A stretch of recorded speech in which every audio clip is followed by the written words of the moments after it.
¿Qué tal? Buenas tardes, buenos días. Bueno, pues estamos aquí otra vez en nuestro curso y hoy vamos a comenzar con la sesión 4, es nuestra cuarta sesión, y el tema de hoy es el estatus del derecho internacional en el derecho mexicano, cómo está organizado constitucionalmente. Bueno, si nosotros regresamos un poco en las tres sesiones que vimos qué es el derecho internacional, solo para recordar, el derecho internacional, recuerden que es este conjunto de reglas para organizar a los estados-nación. Entonces, ¿de dónde surgen estas obligaciones? Ustedes imagínense como analogía que los estados son como personas, entonces quieren cumplir un objetivo, tienen un objetivo en común, se reúnen, acuerdan algo, firman un contrato, que es el tratado, y al firmarlo se obligan, o sea, surge esta obligación. Entonces, algo así sucede con el derecho internacional, los estados tienen un objetivo en común, se reúnen, lo discuten y quedan de acuerdo en las cláusulas y así es como se origina el tratado, lo firman las partes y entonces surge la obligación. Bien, pero estos son los tratados, pero el derecho internacional se conforma no solo de tratados, sino también de costumbre, de doctrina y de una cosa que se llama jus cogens, que es algo que también en inglés se le llama peremptory norms, que es algo así como normas perennes, o sea, normas inamovibles que siempre están ahí. Y un ejemplo de estas normas perennes son la prohibición del genocidio, la prohibición de la tortura, la prohibición de los tratos crueles. Estas son normas de jus cogens, estas prohibiciones. Y estas son fuentes de derecho internacional. Entonces, como vemos, no solo son los tratados, no solo son estos contratos entre estados fuente de obligaciones internacionales, sino también la costumbre, estas obligaciones que no pueden revocarse y la doctrina. Bien. Ahora bien, en cuanto al origen de la obligación entre estados, hay también este acuerdo en el derecho internacional que una vez que tú firmas un contrato, que una vez que un estado firma un tratado, queda obligado ante otros estados. La forma en cómo ejecute ese tratado ya queda a libertad de cada estado la forma en cómo va a ejecutar cada tratado. O sea, como les decía, es lo mismo de un contrato. Tú te obligas con una persona de dar una prestación. Ya tú cómo la realices ya no es problema de la otra parte contratante, sino que tú entregues esa prestación. Entonces, es más o menos algo así parecido. Ahora, lo interesante de todo esto es de que las reglas en cómo se va a ejecutar cada obligación internacional, así como cada cabeza es un mundo y hay miles de personas y cada persona tiene su forma de ejecutar las cosas, pues igual los estados. Entonces, los estados en su forma, es una forma plural en cómo organizan internamente cómo van a llevar a cabo una obligación internacional y esto está en la Constitución. Entonces, el derecho internacional lo deja a la libertad de los estados. ¿Cómo tú vas a ejecutar esta obligación? Te lo dejo a ti, pero esto no va a ser una excusa, la forma en cómo tú ejecutes no va a ser una excusa para reclamar un incumplimiento. Lo tienes que cumplir. Entonces, estas formas de cómo una obligación internacional va a entrar al orden jurídico interno está en la constitución de cada estado. Cada estado en su constitución tiene regulado qué se va a hacer con las obligaciones internacionales o cómo se obligan con respecto al derecho internacional.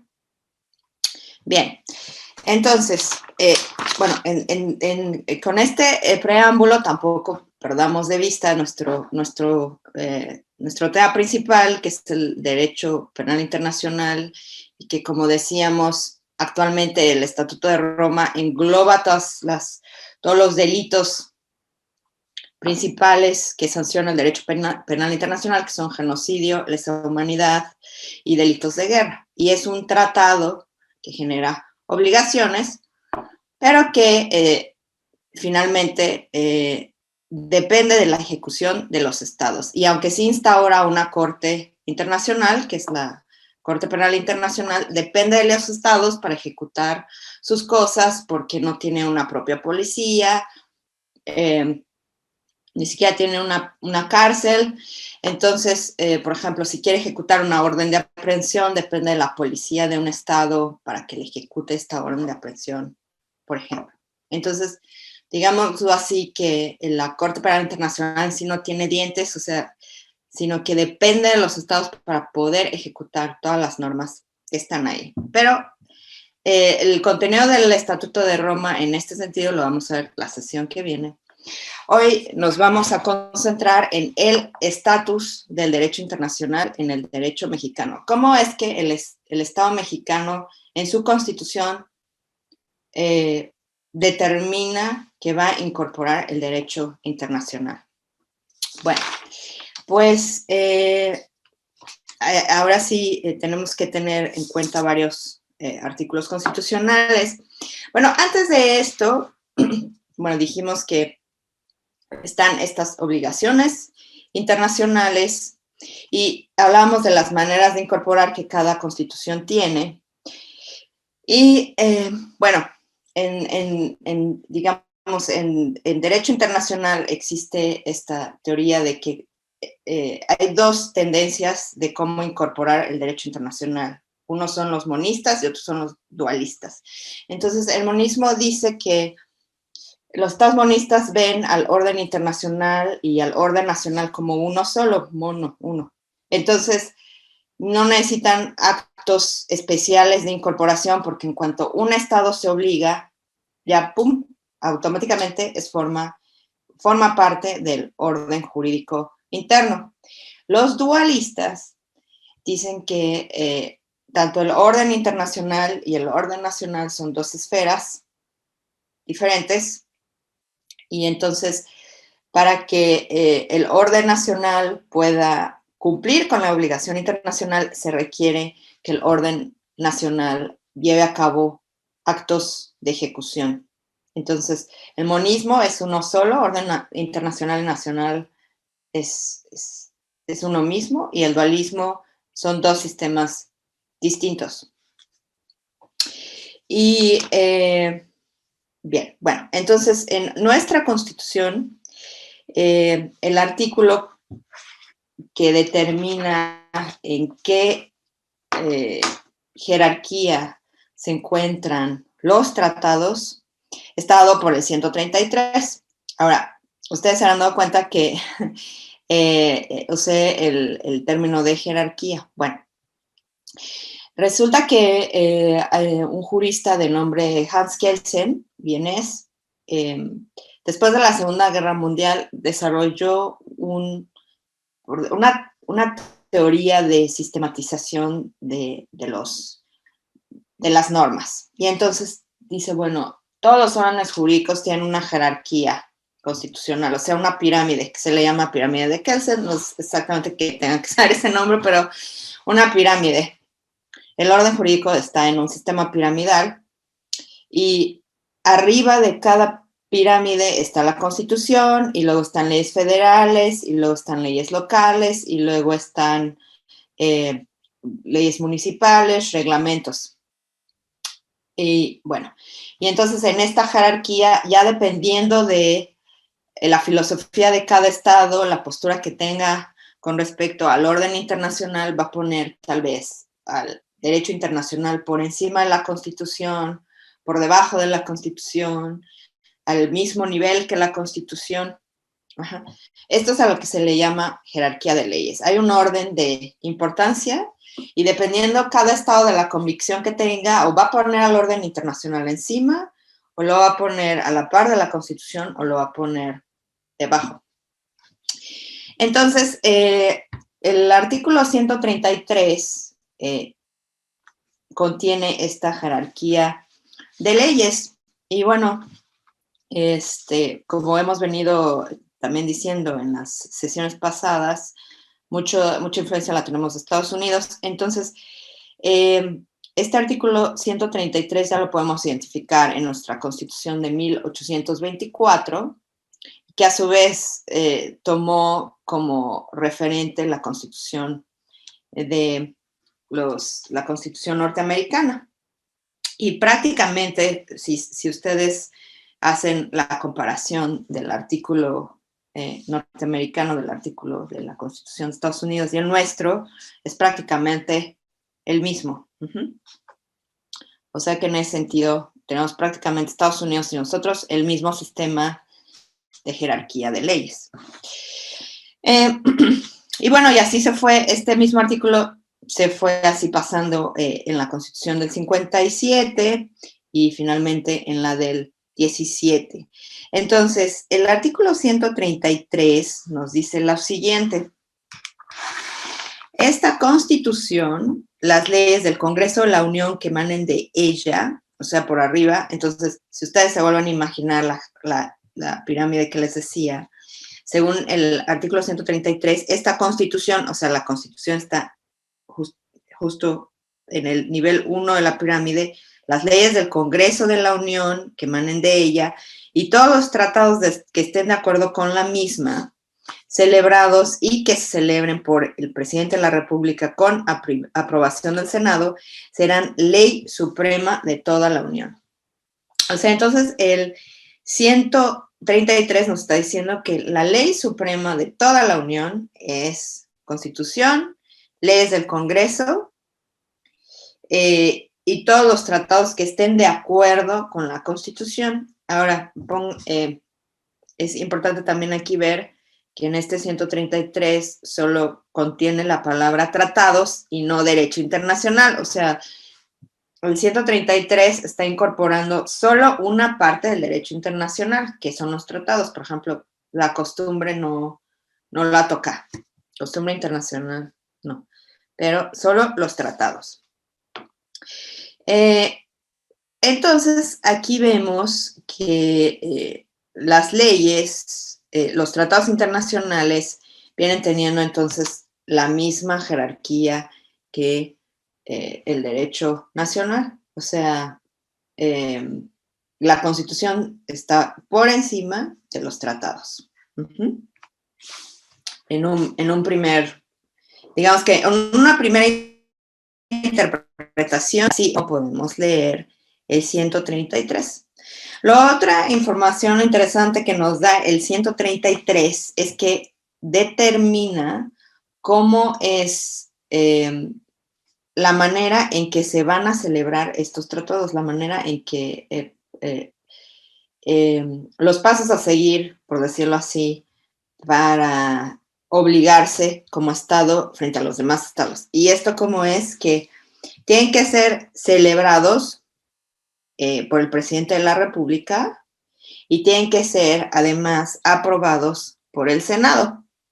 Entonces, este artículo 133 va en relación con el artículo 89, fracción décima de nuestra Constitución, en donde determina que uno de los poderes del Ejecutivo será dirigir la política exterior y suscribir tratados. Entonces, esto quiere decir que la Constitución dice, bueno, tú, presidente, tienes la facultad de ir a suscribir tratados. Por ejemplo, si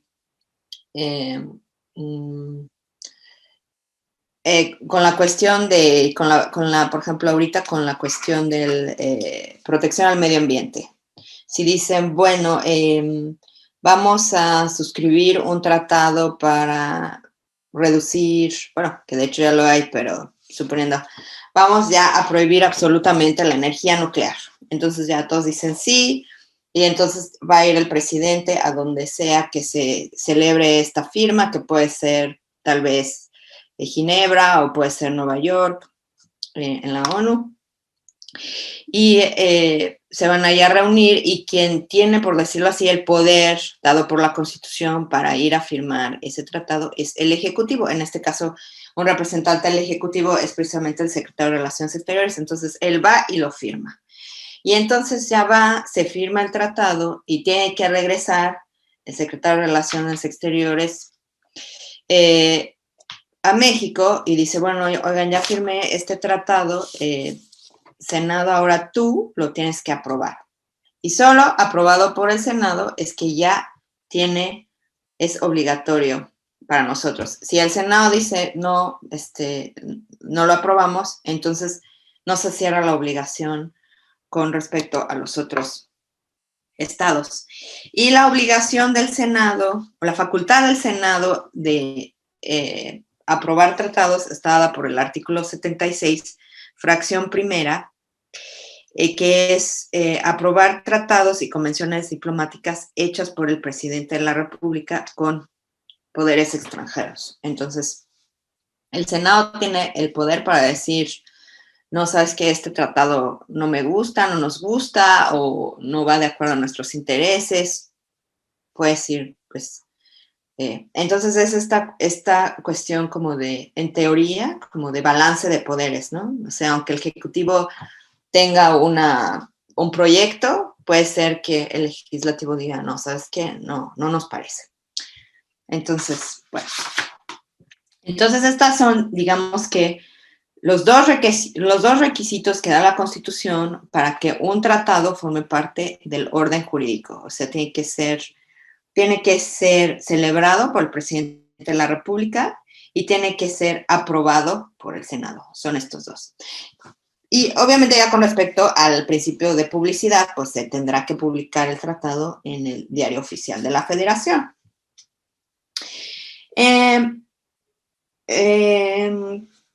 Bien, entonces, aquí, solo para retomar, tenemos el 133, que es la jerarquía de leyes y que nos dice cómo se suscriben los tratados, que a su vez se relaciona con el artículo 89, que son las facultades del Ejecutivo, y el 76, que son las facultades del Senado. Ahora bien, hay otro artículo que va en relación con que es que la Constitución también dice, ok, pero vamos a suscribir cualquier tratado o qué requisitos vamos a dar para la suscripción de tratados. Entonces, el artículo dice que no se autorizará la celebración de tratados para la extradición de reos políticos ni para la de aquellos delincuentes del orden común que hayan tenido en el país donde cometieron el delito la condición de esclavos. Como les decía yo, este artículo viene de 1856, entonces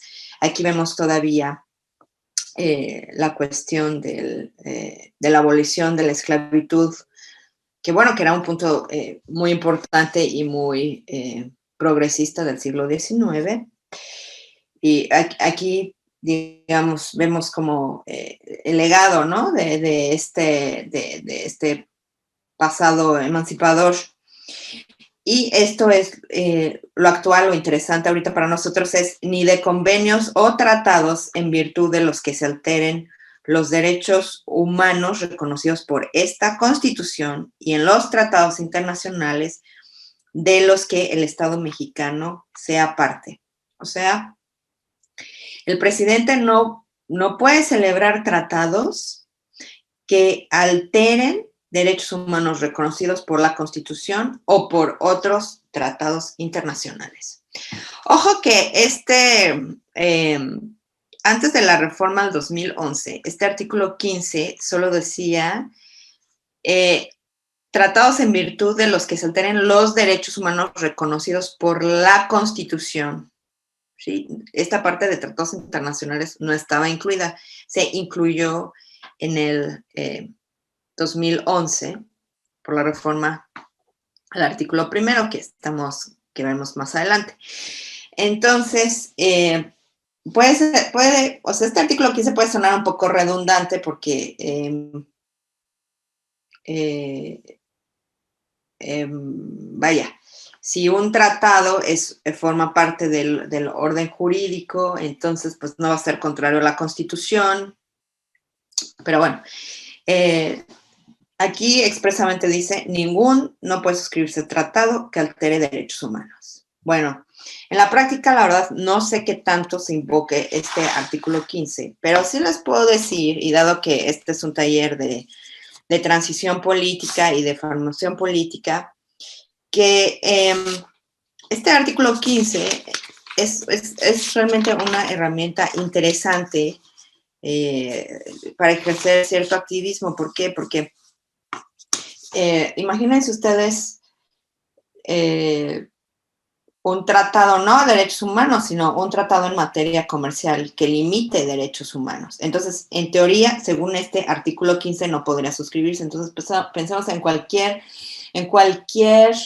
tratado de índole comercial que limite derechos laborales o que limite el goce a algún derecho, como por ejemplo la propiedad o el medio ambiente, ¿no? ¿Y por qué hablo de la propiedad? Porque en muchos casos de grandes proyectos comerciales se expropia propiedad. Se expropia propiedad, o sea, por ejemplo, en los medios se escandalizan mucho con la palabra expropiación y todo el mundo se espanta si de pronto el presidente dijera, vamos a expropiar, no sé, la propiedad de tal empresa. Eso sería un escándalo. Pero en la realidad, o sea, aquí vemos cómo hay como dos categorías de propiedad, o sea, porque en la realidad sí hay expropiación de propiedad, por ejemplo, comunal, sí y creo que esto ocurrió durante el sexenio de Peña Nieto, para construir una supervía en el Estado de México, pasaba esta supervía por varias propiedades de campesinos y estas propiedades sí que se expropiaron. Ajá.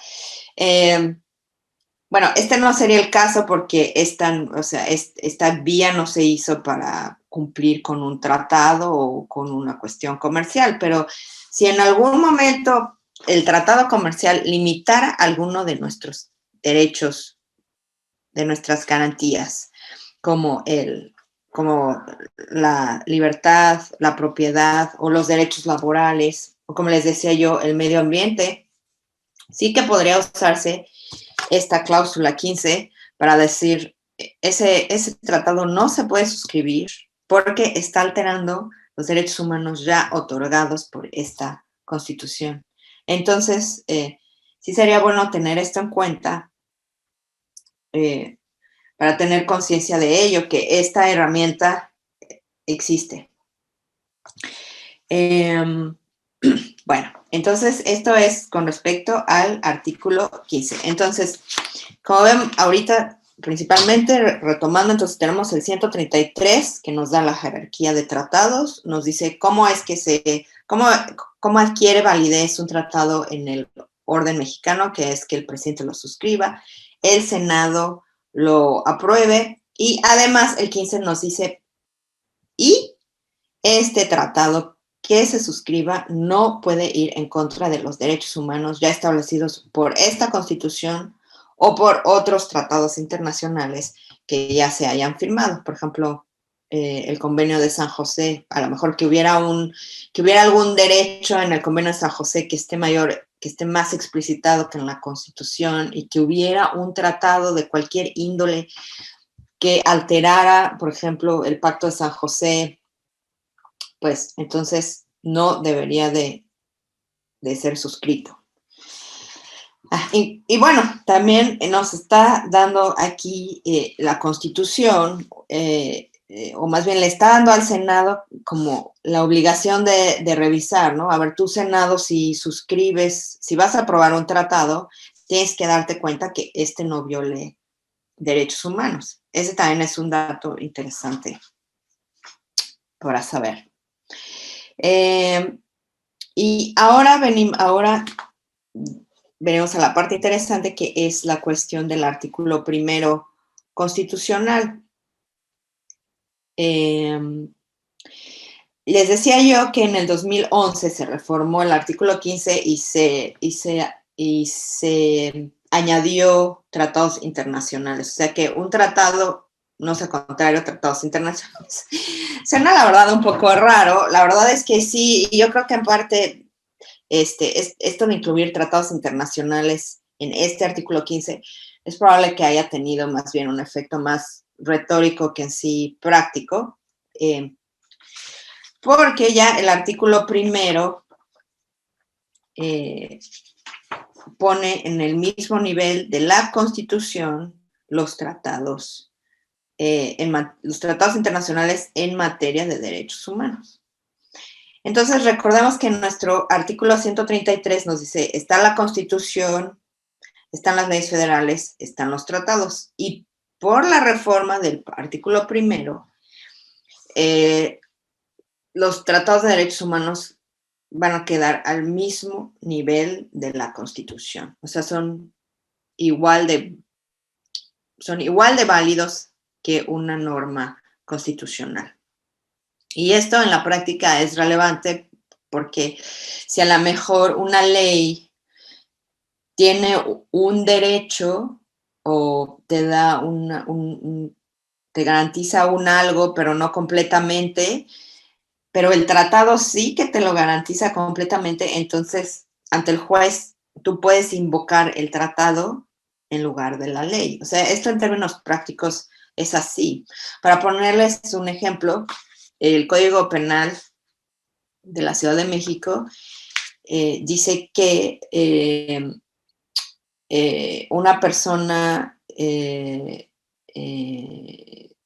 70 años tiene el beneficio de pasar la prisión preventiva en su casa y no en la cárcel, pero de 70 años.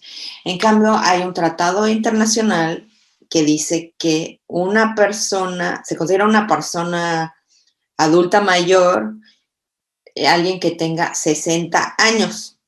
Entonces, de acuerdo al artículo primero, tú podrías decir, bueno, ya el tratado internacional está por encima de la ley. En este caso, el tratado internacional está por encima del Código Penal.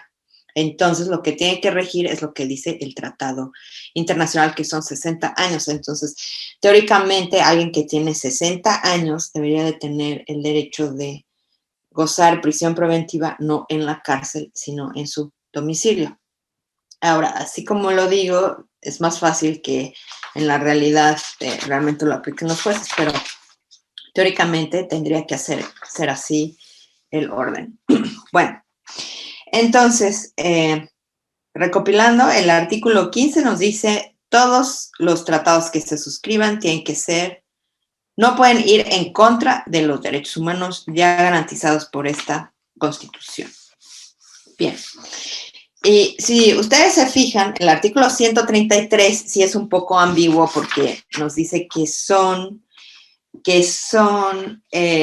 ley suprema de toda la Unión, o sea, Constitución, leyes que emanen del Congreso de la Unión y tratados, los tres son ley suprema de toda la Unión, pero entonces, ¿qué es ley suprema? ¿Qué es, y dentro de estos tres, cuál tiene la jerarquía? O así como los menciona la Constitución, o sea, primero la Constitución, después las leyes, después los tratados, ¿qué orden tiene esto? Realmente no había habido mayor discusión al respecto. Esto nos habla un poco también de lo poco que se ha aplicado realmente el derecho internacional en México, porque si no ha habido mayor discusión al respecto, pues quiere decir que nunca ha habido necesidad de saber dónde quedan los tratados, en qué jerarquía quedan en nuestro orden nacional. Como les mencionaba en el siglo XIX, y esto es bueno saberlo, en el siglo XIX sí que hubo un constante manejo de las normas de derecho internacional y de su aplicación todo el tiempo a la hora de estar negociando con las fuerzas extranjeras, la intervención norteamericana, la intervención francesa, las reparaciones que tuvimos que pagar, España, Francia, Inglaterra, etcétera. Todo el tiempo, ahí sí que constantemente se estuvo invocando derecho internacional y aplicando.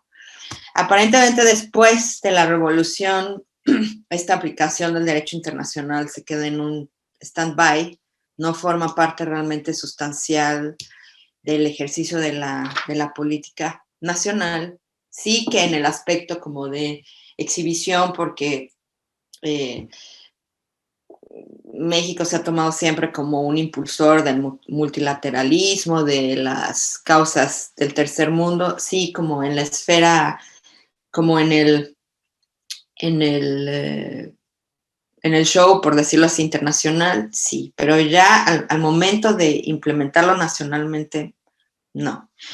Entonces, pero hay un parteaguas y esto es a partir de 1994, que es de nuevo lo interesante, ¿no? O sea, ¿por qué justo en el momento en el que, para empezar, es el fin de la Guerra Fría, es la adopción de políticas neoliberales, cómo es que después de casi 100 años, 80 años después, se ponen a debatir qué, qué lugar tienen los tratados internacionales en nuestro orden. ¿Y por qué fue? Obviamente, pues ustedes imaginarán que fue por la firma del tratado del TLC.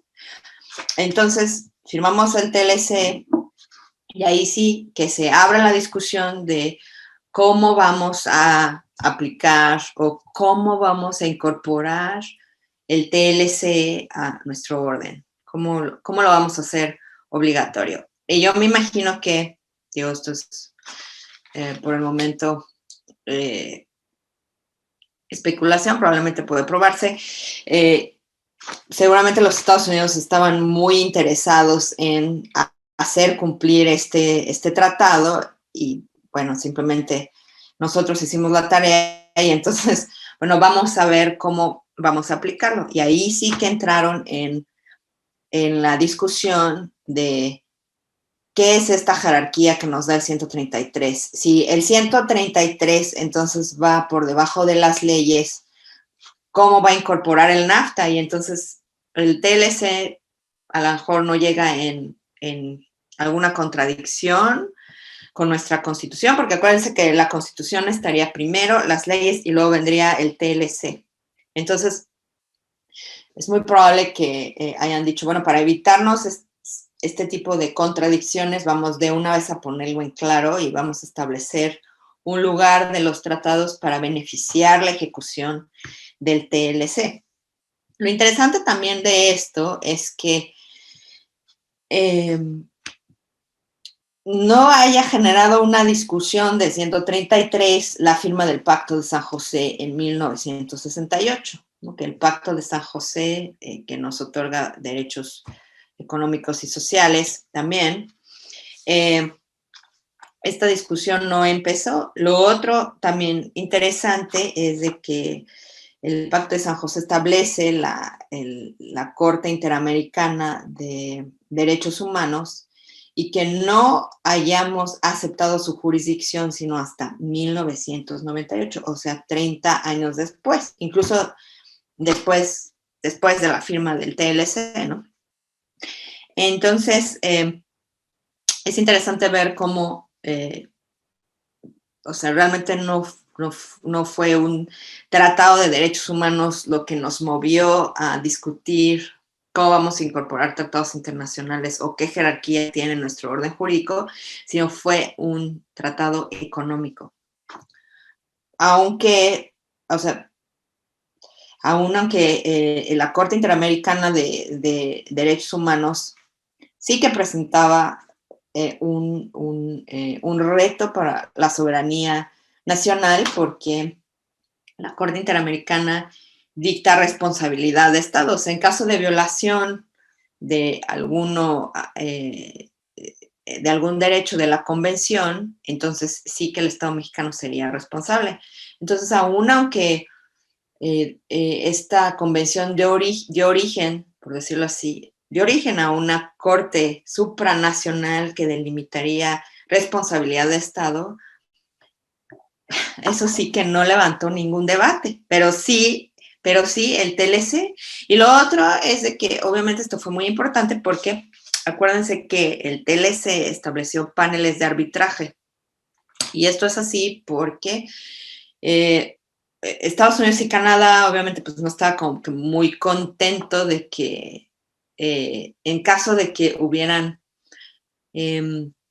juicios o litis o algún incumplimiento de un contrato que tuviera que ser litigado en México, pues no estaban muy contentos en de que fuera una corte mexicana el que decidiera, pues sí, tu empresa sí eres sujeto a daños y perjuicios o no, no tienes derecho a daños y perjuicios. Obviamente, pues con su visión pues colonial también que tienen, no le iban a dar, no confiaban en que un tribunal mexicano le dijera qué hacer a una empresa norteamericana o canadiense. Entonces de ahí se idean esto de los arbitrajes comerciales. Bueno, no va a ser ningún tribunal el que decida los incumplimientos del del tratado, sino un arbitraje. Y esto sí que también afectaría la soberanía nacional porque finalmente es un órgano privado, un arbitraje, un panel de arbitraje es una cuestión privada que está decidiendo sobre a lo mejor recursos, recursos del Estado, ¿no? Porque, por ejemplo, imagínense que se hubiera expropiado alguna propiedad o alguna ley, o se hubiera expedido alguna ley que hubiera afectado que una empresa norteamericana cumpliera con su objeto, entonces sí que un panel de arbitraje podría decir, bueno, tu ley afectó la liquidez de esta empresa o afectó el negocio de esta empresa, entonces tú, Estado mexicano, tienes que pagar X de daños y perjuicios. O sea, estamos hablando, y estos serían recursos públicos, o sea, estamos hablando que un órgano privado estaría obligando a otro Estado para pagar. Esto sí que afecta a la soberanía y esto tampoco se debatió. O sea, prácticamente lo que hicieron fue como preparar el camino para que el TLC pudiera ejecutarse bien y los paneles de arbitraje no encontraran ninguna, ¿cómo decirlo?, obstrucción constitucional. Solo como paréntesis, esto de los arbitrajes comerciales realmente no es algo exclusivo del TLC. Por ejemplo, hay un caso muy famoso entre la empresa Vattenfall de electricidad sueca y el gobierno de Alemania, que fue un panel de arbitraje el que condenó al Estado alemán a pagar una suma increíble que ni siquiera se sabe, por haber prohibido la energía nuclear. Entonces, esta prohibición le generó pérdidas a Vattenfall y fue un panel de arbitraje el que decidió que Alemania le debía dinero a Vattenfall. Obviamente esta decisión pues ha sufrido muchas críticas porque no puede ser que un panel de arbitraje, o no puede ser que una empresa te obligue a un Estado a decir, no puedes decidir, la forma en la que tú vas a disponer de tus recursos, yo empresa te lo voy a decir, pero y si lo haces en contra de mis intereses, entonces tú me tienes que pagar. Obviamente, esto tiene sus consecuencias profundas en el margen que un Estado tiene para decidir y en su soberanía y sobre todo en el dominio que tenga de sus recursos naturales también.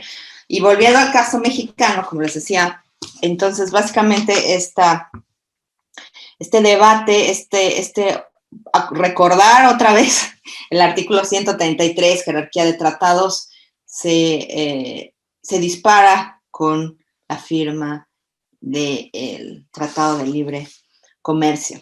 Entonces, esto yo es lo que llamo como una primera fase de interpretación del 133, que se dio en 1994. se da una segunda fase de interpretación de este artículo 133 en 1999, y es que, claro, aquí ya en la práctica, pues sí, ya el Tratado de Libre Comercio ya necesitaba como más operatividad. Y entonces la Suprema Corte de Justicia dijo que esta pirámide de constitución, leyes, tratados, en realidad lo que quería decir es que la nueva interpretación de la Corte dijo, ok, la Constitución va a estar siempre por encima, no hay ningún orden superior a la Constitución.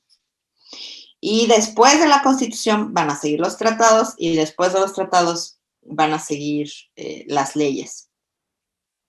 Entonces, y determinaron que la ley suprema de la Unión siempre iba a ser la Constitución.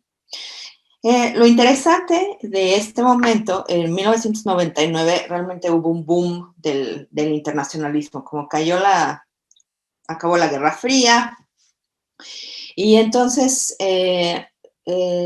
había como esta utopía de que el derecho internacional lo iba a solucionar todo, los tratados de derechos humanos iban a solucionar todos también los problemas del mundo, y que el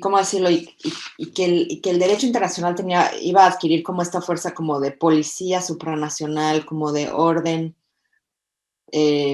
supranacional, que iba a regular todos los problemas de un Estado nacional.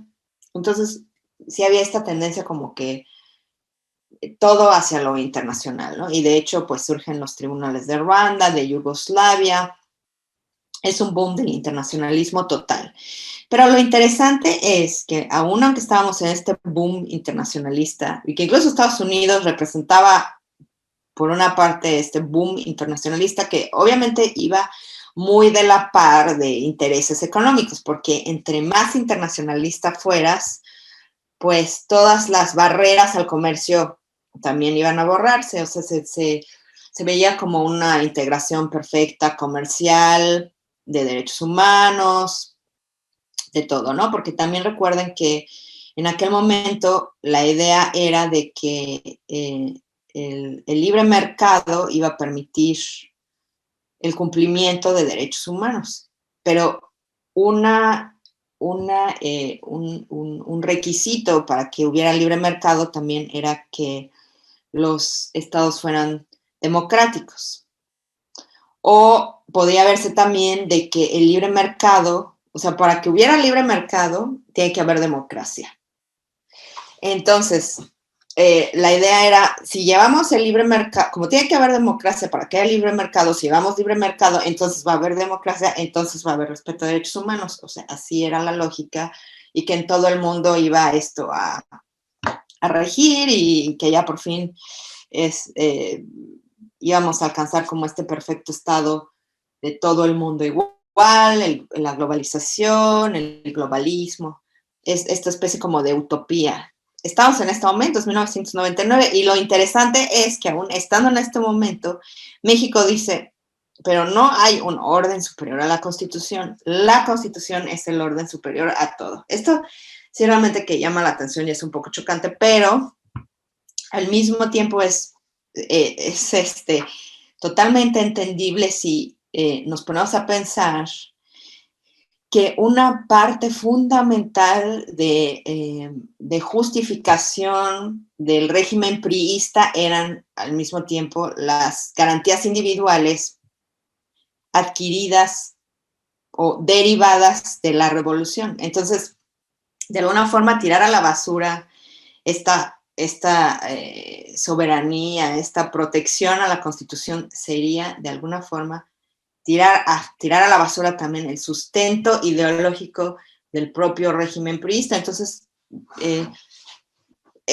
solamente así se explica, digamos, que en medio de este boom internacionalista, México siguiera diciendo, no, lo primero es la Constitución, y a toda costa vamos, entre comillas, a proteger la soberanía mexicana. Les digo entre comillas porque, pero bien que firmamos el TLC y permitimos los paneles de arbitraje y todo lo que ya sabemos. Pero sí es importante aquí identificar el juego político que hay entre el derecho internacional, el derecho nacional y en específico el caso de México, la cuestión de la dictadura de partido. Entonces, como con tal de seguir, y aunque ya estaba por acabar el régimen priista, pero pues a lo mejor nadie lo veía en ese momento tan inminente, cómo hacen todo por seguir justificando el régimen a través de la protección, entre comillas, de este legado revolucionario que son las garantías individuales. Y esa también como protección hacia el escrutinio exterior, ¿no? No querían que nadie, que ningún órgano supranacional entrara a verificar si se cumplían con las normas o no. Lo que vimos de la Corte Interamericana, que fue hasta el 98, o sea, 30 años después que se acepta la ratificación de la Corte. Y vamos rápido porque se nos acaba el tiempo. La tercera fase de interpretación es en el 2007. Y aquí sí, 10 años después, o sea, ya Calderón, ya acabó el PRI, ya no es un régimen priista, está Calderón en el poder y aquí la Suprema Corte de Justicia dice, no, efectivamente sí hay un orden superior al orden nacional y este está encarnado en la Convención de Viena, en la ley de los tratados. O sea, entonces prácticamente están diciendo, hay un orden, hay un orden normativo que está por encima del nacional y esa es la Convención de Viena. Entonces, ya este fue un gran paso porque si ustedes leyeran los debates de 1999, sí era una absoluta defensa de la Constitución y aquí sí ya dicen, no, pues sí, efectivamente sí hay un orden jurídico por encima y es el derecho internacional. Bueno, ni siquiera el derecho internacional, es la Convención sobre los Tratados. Y bueno, esto de la defensa de la soberanía versus tratados internacionales también es importante que lo tengamos en mente con respecto a nuestra materia, que es la persecución de delitos internacionales y la implementación del Estatuto de Roma. Tener en mente la postura de México de evitar el escrutinio internacional y mantener como esa base dura de la Constitución es aquí lo único que vale para el orden interno. Pero bueno, en el 2007 cambió y dijeron, también hay un orden internacional superior, hay un orden normativo superior, y aún así siguieron sosteniendo que, digo, es hasta cierto punto, cualquier estado lo hace, que la Constitución mantiene la supremacía sobre todo el sistema normativo. Y aquí en la Suprema Corte dijo, las leyes generales y los tratados internacionales son la ley suprema de toda la Unión. Entonces, aquí ya se va moviendo la pirámide, porque si ustedes recuerdan, en el 99 dijeron, está la Constitución, están las leyes y luego están los tratados. Y ya en el 2007 dijeron, no, está la Constitución, están los tratados y luego están las leyes. Entonces ya se fue subiendo ya la escalerita, los tratados internacionales. Entonces, y bueno, determinaron que si, por ejemplo, había un conflicto entre una ley y un tratado, el tratado iba a subsistir por encima de la ley. Como les decía, esto en términos prácticos, si el TLC entraba en conflicto con alguna ley estatal o alguna ley federal, le iban a dar la razón a lo que contuviera el tratado. Pero bueno, así también podría ser para tratados en materia de derechos humanos. Lo interesante aquí también, que yo les decía, es de que todas estas discusiones que hace la Suprema Corte, tanto en el 94, 99, 2007, siempre hablan de tratados, pero nunca hablan de derecho internacional. O sea, aunque el tratado es una de tantas expresiones de derecho internacional, o sea, el derecho internacional es como el género y el tratado es una especie, no se habla de la costumbre para nada, ni de doctrina, o sea, o algún precedente de cortes o de la Corte Internacional de Justicia, por ejemplo, ¿no? Que también es fuente de derecho internacional.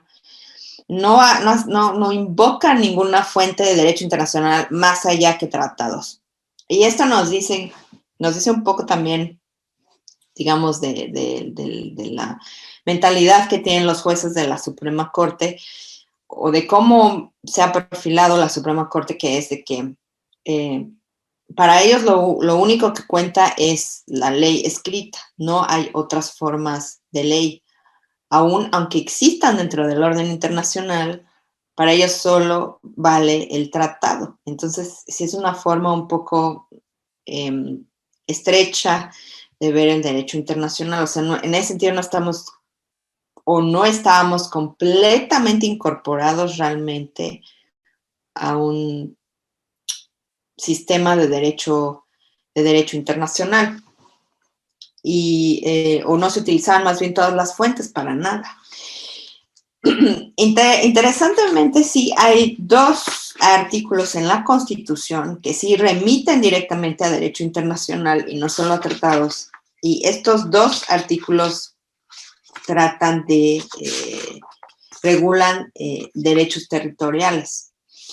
Entonces, por ejemplo, el artículo 27 nos habla de la propiedad de las tierras y de las aguas y dice que los límites de tierras y aguas serán dadas por el derecho internacional. O sea, quiere decir que para la delimitación de aguas sí se va a tomar en cuenta la costumbre, la doctrina, los tratados.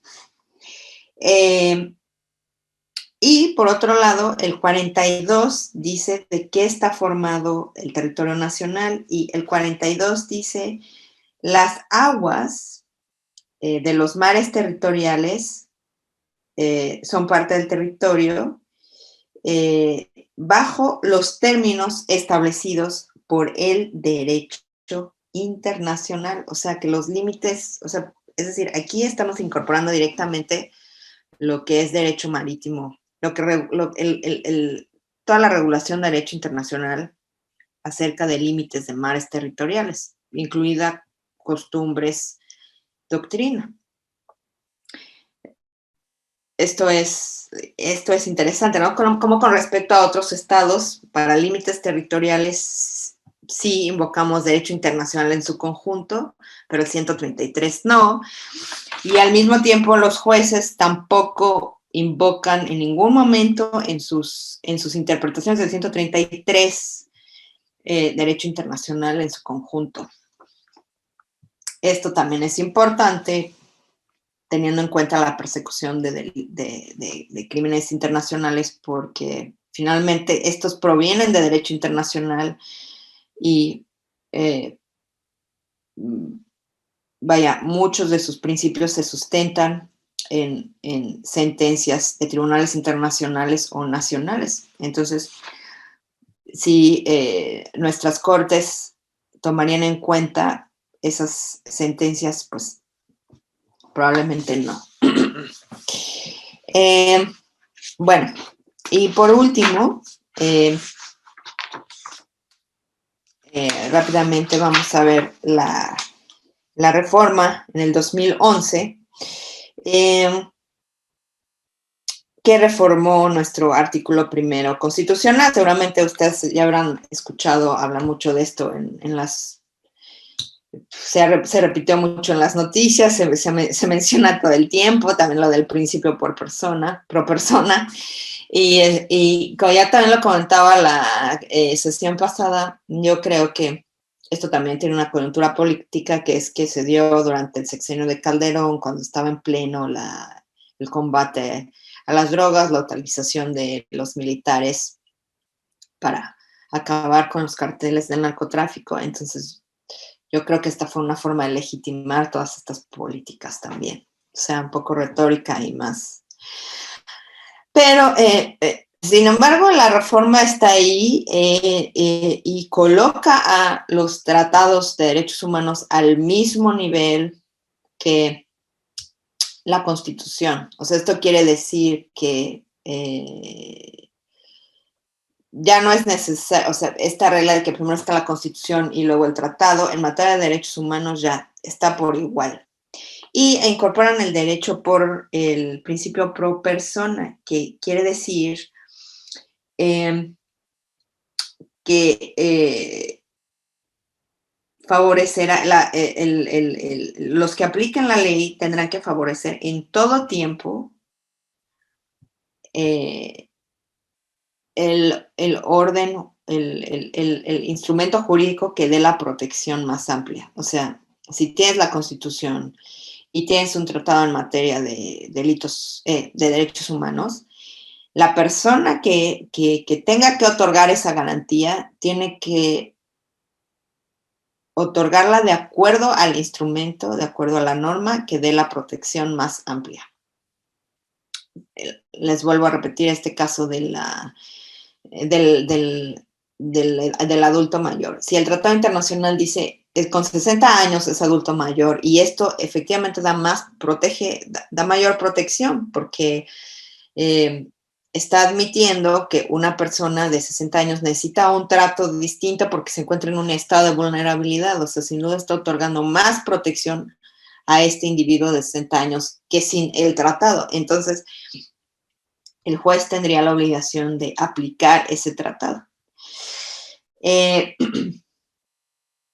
Y al mismo tiempo las consecuencias que esto trae para el juicio de amparo, porque entonces, si el juez no te otorga esa protección más amplia, en el juicio de amparo lo puedes alegar y decir, por artículo primero, queda en el mismo nivel de las leyes, me tienes que otorgar esta protección.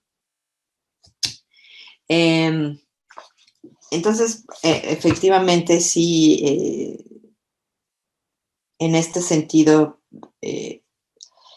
podría decirse que es más internacionalista, o sea, porque pone los tratados ya en el mismo nivel de la Constitución.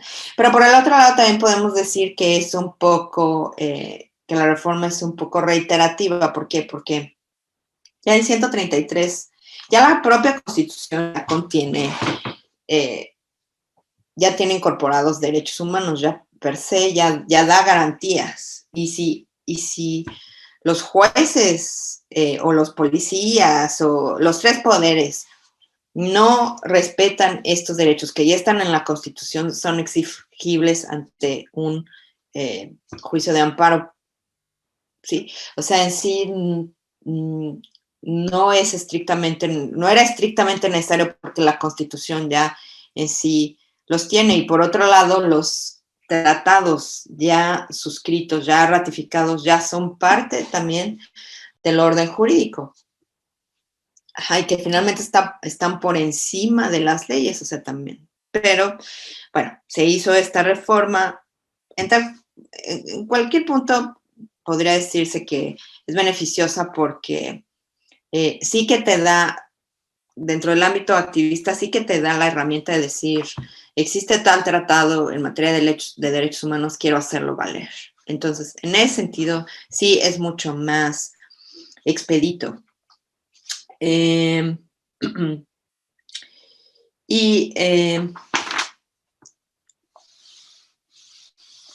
Oye, esto también quiere decir que tienen que respetarse también todas las autoridades, el artículo también nos dice lo siguiente: todas las autoridades en el ámbito de sus competencias tienen la obligación de promover, respetar, proteger y garantizar los derechos humanos de conformidad con los principios de universalidad, independencia, indivisibilidad y progresividad. En consecuencia, y esto es lo que es muy importante para este taller, es que el artículo 1 dice: en consecuencia, el Estado deberá prevenir, investigar, sancionar y reparar las violaciones a los derechos humanos en los términos que establezca la ley. O sea, esto quiere decir que por artículo primero, el Estado tiene la obligación de prevenir, investigar, sancionar y reparar las violaciones a los derechos humanos. Entonces, ahí está, también es cosa de hacerlo exigible. Obviamente, como es una cláusula también que, como les decía, como es muy pro derechos humanos, en el 2011, pues, tuvo mucho apoyo de organizaciones que protegen a derechos humanos, y por eso digo que la coyuntura política es muy importante, porque se dio esta reforma, y entonces como que los organismos de derechos humanos se dieron ya como por bien servidos, ¿no? Cuando al mismo tiempo está ocurriendo todas estas violaciones de derechos humanos. Entonces es esta dualidad que tenemos que tenemos que tener muy, muy clara, ¿no? Esta, por un lado, media actitud paranoide, ¿no? O sea, paranoica, adoptas una cláusula constitucional así, pero al mismo tiempo tus militares están haciendo y deshaciendo por todo el territorio para capturar líderes del narcotráfico. Esto es. En fin. Y para terminar con este artículo primero, y cerrar y que nos quede claro esta duplicidad que se da entre orden interno, o más bien, ¿cómo decirlo? Como los diferentes roles que juega el Estado mexicano en el ámbito internacional, en el ámbito nacional. Como ahorita vimos ante organismos, ONGs de derechos humanos, estaba justo ocurriendo lo de la guerra contra el narco, y al mismo tiempo sale esta reforma constitucional. Entonces todo el mundo aplaude y sí, qué bonito, pero en los hechos está ocurriendo otra cosa. También si ustedes se dieron cuenta, vimos el rol de la Suprema Corte en lo que juega, ¿no? Entonces, firmamos el Tratado de Libre Comercio, y entonces la Suprema Corte entra en acción y dice, bueno, entonces ahora sí vamos a interpretarlo, y como que van acomodando las cosas, como para cumplir un cierto proyecto, un cierto fin. No es en sí el fin de cumplir con la ley o el bien común, sino que es ya una agenda política como muy bien mecanizada, muy bien pensada, y cómo usan a los diferentes actores para cumplir con estos proyectos políticos, que definitivamente no tienen nada que ver con el bien común, sino en fin, tal vez con sus propios proyectos individuales. Y aquí entra otra vez la Suprema Corte de Justicia con una contradicción de tesis que es también del 2011. Entonces, ya se dio la reforma a la Constitución, en donde se dice: los tratados de derechos humanos están al mismo nivel de la Constitución y tendrá que otorgársele a la persona tiene que aplicar, o la persona tiene derecho a que se le aplique el instrumento que le dé la protección más amplia, ya sea o la norma constitucional o el tratado internacional. El que le dé la protección más amplia, ese es el que tú, juez, policía, lo que sea, porque está para los 3 órdenes de gobierno, es lo que al individuo le tienes que otorgar. Y entonces se da una contradicción de tesis en la Suprema Corte de Justicia, y aquí es donde otra vez todo se revuelve y donde vemos la instrumentalización del derecho también para ciertos fines. Y entonces la Suprema Corte de Justicia dice que, bueno, efectivamente está esta reforma constitucional, está este artículo primero, pero que existe al mismo tiempo un parámetro de control constitucional. Y esto quiere decir que hay normas constitucionales y normas de derechos humanos que tienen como fuente el tratado internacional.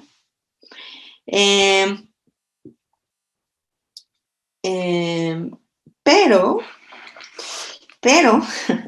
al mismo tiempo, la aplicación de estos tratados de derechos humanos estaba sujeto a restricciones constitucionales. O sea, la Suprema Corte de Justicia dice, sí, o sea, el artículo primero nos dice que hay normas de derechos humanos que vienen de la Constitución y hay normas de derechos humanos que tienen como fuente un tratado internacional. Ok, hasta ahí estamos bien. Y dice, pero la Corte dice, pero ojo, que estos normas o estos tratados internacionales al mismo tiempo están sujetos a límites constitucionales. O sea, al mismo tiempo, o sea, pues según el primero sí están del mismo nivel, pero a la mera hora no, porque sí tienen que sujetarse a ciertos límites constitucionales. Y estos límites constitucionales están dados por el artículo 29 constitucional, así dice la Suprema Corte.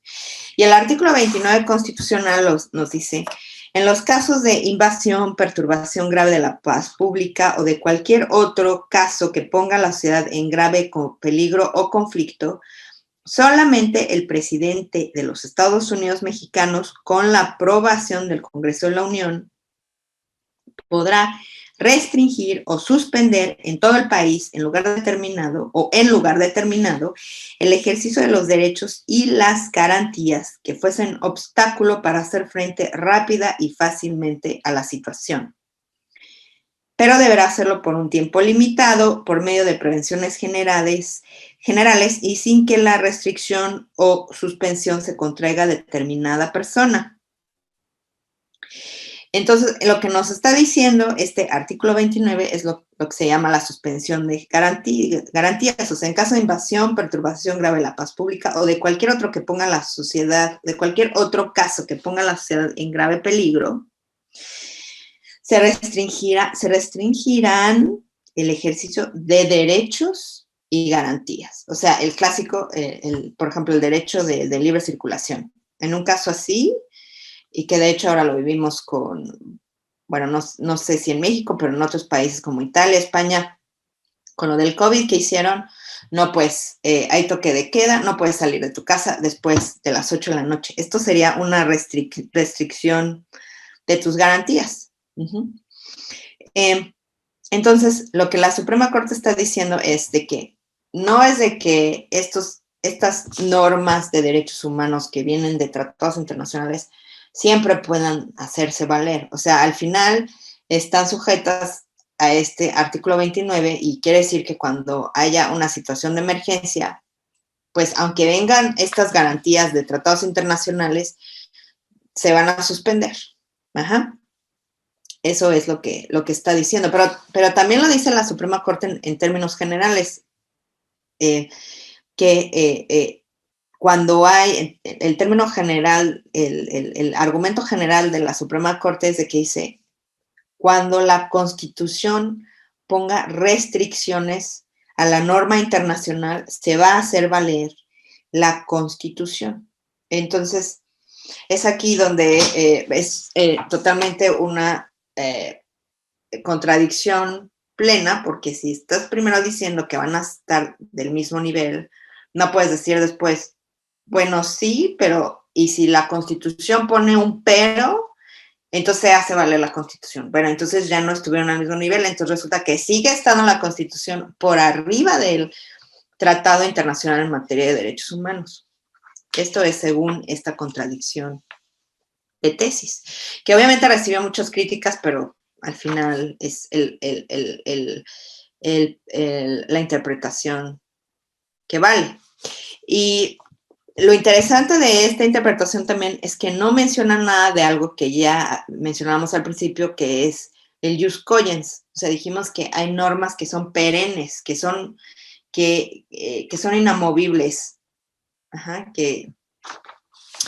y estas son, por ejemplo, la prohibición a la tortura o al trato cruel o la prohibición del genocidio.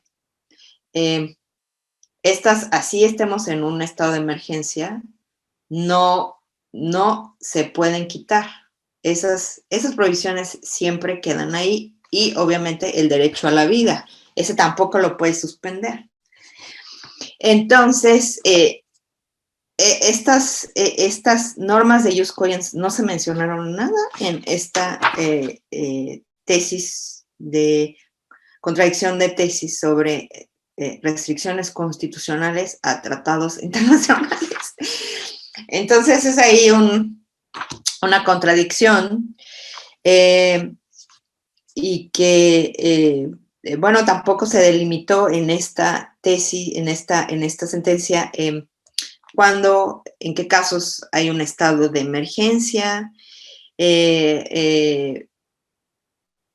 lo de las normas no derogables, o sea, estas prohibiciones prohibición a la tortura, prohibición al trato cruel, prohibición al genocidio, el derecho a la vida, no se mencionó nada de esto. Tampoco se mencionó nada si va a tener estas restricciones constitucionales tendrían un tiempo limitado o no, en fin. Y esta contradicción de tesis se quedó así tal como está, o sea, es un criterio que subsiste. Lo interesante también es que en esta misma contradicción de tesis se dijo que les hablaba yo del parámetro constitucional, que parte de este parámetro constitucional también debe de tomar en cuenta jurisprudencia de la Corte Interamericana. O sea, esto es totalmente loco.